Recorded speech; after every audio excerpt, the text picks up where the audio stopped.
परिवार में आप सभी बच्चों का स्वागत है। अभिनंदन। प्यारे बच्चों, विजय एजुकेशन लगातार आपके लिए BSc nursing, paramedical, pharmacy, physiotherapy, ANM और एएनएम एंट्रेंस एग्जाम के माध्यम से अच्छी क्लासों के द्वारा तैयारी करवा रहा है। विजय एजुकेशन ऐप के अंदर भी बेटा अपन बहुत ही अच्छी क्लासें चला रहे हैं, बहुत ही अच्छी तरह से आपको पढ़ाते हैं और यूट्यूब चैनल पर भी लगातार ट्यूशन प्रैक्टिस करवाते हुए आगे बढ़ रहे हैं। तो आज एक बार फिर मैं वो चैप्टर करवाने जा रहा हूँ जिसका वेटेज, जिसकी इंपॉर्टेंस बहुत ही ज्यादा है। हम बेटा principle of inheritance and variation, इस चैप्टर को हम बेटा जेनेटिक्स के नाम से भी जानते हैं। कल इसका हमने पार्ट नंबर फर्स्ट किया था, आज इसका हम पार्ट नंबर सेकंड कर लेते हैं। ठीक है कि नहीं? बिल्कुल। हाँ, अब देखिएगा, तो यहाँ पे आज जो पहला क्वेश्चन आपके सामने रहने वाला है वो है ये। देखिए क्वेश्चन क्या है। क्वेश्चन है बच्चों, जेनेटिक्स डील विद आनुवंशिकी निम्नलिखित से संबंधित है। आनुवंशिकी बेटा किससे रिलेटेड है? जेनेटिक्स में हम किसका अध्ययन करते हैं ये आपको बताना पड़ेगा। बताओ देखें। हाँ, हेरिडिटी एंड वेरिएशन यानी आनुवंशिकता और विविधता, म्यूटेशन, वेरिएशन या मेंडल्स लॉ। बताओ जेनेटिक्स में हम किसका अध्ययन करते हैं? फटाफट बता दो सारे बच्चे। अंकुर जी जल्दी बताओ, खान साहब, वैभव, पूर्णिमा, ये बताने वाले बच्चे 97%। अरे वाह, ये हुई ना बात, है ना?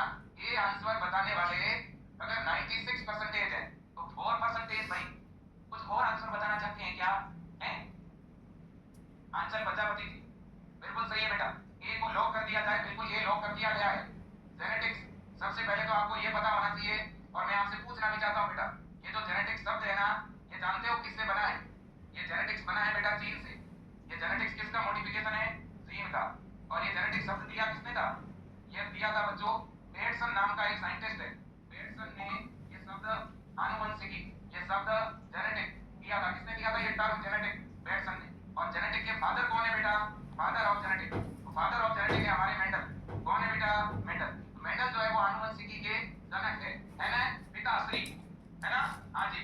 अरे वाह भाई, अगला क्वेश्चन, अगले क्वेश्चन की बात कर लेना, कर लो सर। तो देखो बच्चों, मेंडल द्वारा चुने गए 7 मटर के लक्षणों में से कौन सा लक्षण है प्रभावी नहीं है? प्रभावी नहीं है इसका मतलब आपको इनमें से अप्रभावी लक्षण का चुनाव करना है। Which one is not a dominant trait among 7 key trait chosen by Mendel? बच्चों देखो, जब भी कोई क्वेश्चन पूछे ना, पहले क्वेश्चन की लैंग्वेज को समझ लो कि वो क्या पूछना चाहता है आपसे। समझ रहे हो? तो ये पूछना चाहता है कि कौन सा अप्रभावी लक्षण है, कौन सा लक्षण है रिसेसिव है कि नहीं बेटा? बिल्कुल। तो देखिएगा, फ्लावर कलर सामने लिख दिया वॉयलेट। अब आपको बताए बेटा पुष्प के रंग में बैंगनी रंग, ये तो प्रभावी है, ये तो बेटा डोमिनेंट है, ये एकदम सही है। और जो व्हाइट कलर है ना वो रिसेसिव होता है, अप्रभावी होता है। तो अगर व्हाइट लिखा होता ना तो इस क्वेश्चन को हम सही मानते, क्योंकि इस क्वेश्चन में इसने रिसेसिव पूछा है कि इनमें से कौन सा रिसेसिव ट्रेट है, अप्रभावी लक्षण है। अगला है कोड कलर, फली का रंग, और येलो लिखा है इसमें। बेटा देखो, कोड का कलर डोमिनेंट होता है ग्रीन, हरा रंग जो होगा ना वो आपका प्रभावी होता है ना? और बेटा ये जो बीज का रंग है ना आपका, इसने लिखा ना बीज के रंग में येलो, ये बेटा रिसेसिव है, ये अप्रभावी है। रिसेसिव याद रखना, ये अप्रभावी है। इस क्वेश्चन का राइट आंसर यही होगा बच्चों, फली का रंग। फली का रंग इसने लिखा पीला, तो पीला जो रंग है ना फली का, ये बेटा अप्रभावी है ना? ये प्रभावी नहीं है, याद रखना। कुछ बच्चे डी बता रहे, डी नहीं होगा बेटा। शेप ऑफ सीड और फ्लावर, फिर तो आपको आगे जाना ही नहीं है। अब एक बच्चा कहेगा सर ऐसे कैसे? सीड का एक होता है सीड का कलर और एक होता है पोड का कलर। बात को समझो आप, है ना बेटा? पोड का मतलब होता है फली, है ना? तो बीज का रंग। आप मुझे बताओ, इसने आपसे रिसेसिव पूछा है, अप्रभावी पूछा है ना? अब आप मुझे बताओ सीड के कलर में रिसेसिव कलर कौन सा होगा? सीड के कलर में येलो तो होता है डोमिनेंट, है ना? तो रिसेसिव होगा ग्रीन। सीड के कलर में तो ग्रीन होता है रिसेसिव, और पोड के कलर में ग्रीन होता है डोमिनेंट, येलो होता है रिसेसिव, है ना?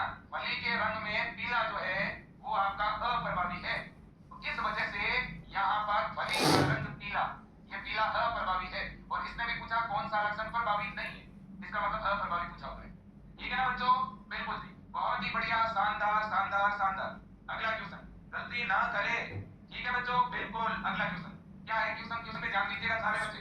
यहाँ पे लिखा है दुपो समान अलील वाला जीव है an organism with two identical allele, अगर एक ऑर्गेनिज्म उसके अलील के दोनों रूप एक जैसे हैं तो उसे क्या बोलेंगे? डोमिनेंट, हेटेरोजाइगस, हाइब्रिड या होमोजाइगस? बताइए देखिए क्या बोलेंगे? सारे बच्चे बताओ देखिए फटाफट बेटा। पुनीत, हाँ, नवशिखा, अंजलि, खुशबू, दिलखुश, खुशी, बहुत बढ़िया, लता, मंजू सिंह, विजेता बेच, प्रिंसी, विजय एजुकेशन, कल्पना, विजय एजुकेशन, बहुत बढ़िया बेटा, बहुत ही बढ़िया, मुस्कान, मीना, दीक्षा गुप्ता, खुशी सोनकर, वेरी नाइस, अंजलि यादव बेच, कल्पना, विजय एजुकेशन, गायत्री गौड़, मनीषा यादव, प्रियांशी, जल्दी बताओ क्या होगा सही? ये बता रहे हैं 84%, बिल्कुल सही है। देखो, an organism with two identical allele, तो अलील के दोनों रूप अगर आइडेंटिकल हो मतलब ऐसे कैपिटल टी तो कैपिटल टी, ये आइडेंटिकल, ये दोनों एक जैसे, तो इसको हम लिखेंगे होमोजाइगस समयुग्मजी, है ना? याद रखना बच्चों, ये होमोजाइगस कंडीशन है बेटा। और अगर एक अलील के दोनों रूप अलग अलग हो तो इसे क्या बोलोगे? हेटेरोजाइगस, तो आंसर होता बी, है ना? तो आंसर क्या होता बच्चों? हेटेरोजाइगस। अगर एक अलील के दोनों रूप अलग अलग हो तो होता है हेटेरोजाइगस, और दोनों आइडेंटिकल हो मतलब सिमिलर हो तो होगा होमोजाइगस। याद रख लोगे ना बेटा? याद रख लोगे ने? हाँ, और एक बात बताऊं बेटा, जो हेटेरोजाइगस कंडीशन होती है ना, इसको हम हाइब्रिड कंडीशन भी बोलते हैं, क्योंकि हाइब्रिडाइजेशन के बाद स्टेप 1 जनरेशन में जो ऑर्गेनिज्म प्रोड्यूस होगा ना वो हाइब्रिड ही होता है, वो हेटेरोजाइगस ही होता है। ओके, अगला क्वेश्चन बहुत ही प्यारा क्वेश्चन है, आप सब बड़ी संख्या में आंसर देंगे मुझे भरोसा है। निम्न में से कौन सी वंशागतिकी इकाई है? Which of following is the unit of inheritance? बताओ देखिए, यूनिट ऑफ इनहेरिटेंस वंशागतिकी इकाई कौन है? फिनोटाइप, जीन, जीनोटाइप, जीनोम, ओहो क्या बात है, क्या बात है ना? बहुत ही बढ़िया, प्रतीक्षा, हिमानी, रानी शर्मा, सलोनी, अटल बेज, विजयंस ठाकुर, नीहू, शना, रोशनी विश्वकर्मा, रुचि प्रजापति, हाँ, ओकोताली, लो ओकोताली, ये लो, ये वर्ड ओकोताली, बच्चे ने नाम